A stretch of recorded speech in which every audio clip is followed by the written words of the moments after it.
Okay, we're just going to take a look at some box breathing. And the idea behind the box breathing is that the inhale, the retention of the breath at the top, the exhale, and the retention of the breath at the bottom are all done for the same period of time.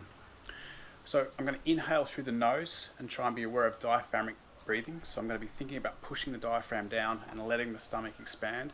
We're going to use 4 seconds in this example. So I'll be inhaling for 4. I'm then going to hold my breath for 4 seconds at the top.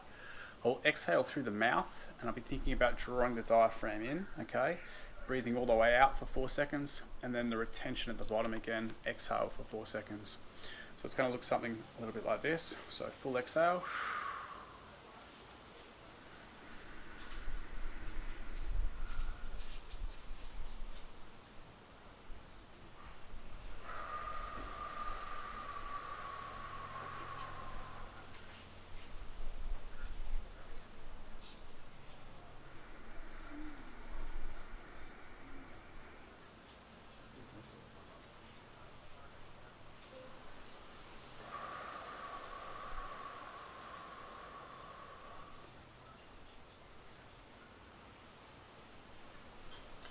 Okay, you may perform this with the eyes open or the eyes closed, whichever you feel more comfortable with.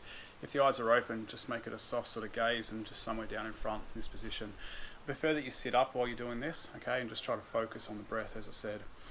Keep your awareness on the count, so be inhaling and counting for 4, holding for 4, exhaling for 4, and being consistent with that count. This is a good way to sort of start to begin a meditation practice. A lot of people have trouble with thoughts coming into their mind. It's not a bad thing, but we need to learn to let go of those thoughts and not overthink them. I find that if I'm counting my breath, I'm just focused on the numbers, so it keeps the monkey mind sort of active as I'm counting for 4, holding for 4, going through that cycle. So if you're one of those people that you're always wired and always stressed, box breathing can be a good thing for that. Research has shown that it's a useful tool for helping to regulate the autonomous nervous system. So we talk about sympathetic and parasympathetic state. A lot of us are always in that fight or flight state, very stressed out, very go, go, go, and we never have any time to sort of relax, recover, digest.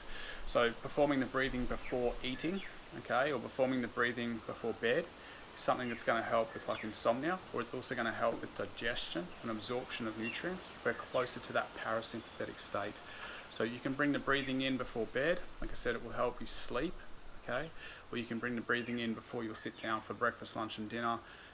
A minimum dose of around about 5 minutes is where you're going to start to see some of the positive benefits. If you've obviously got longer, then you can spend 10, 15, 20 minutes focusing on the box breath.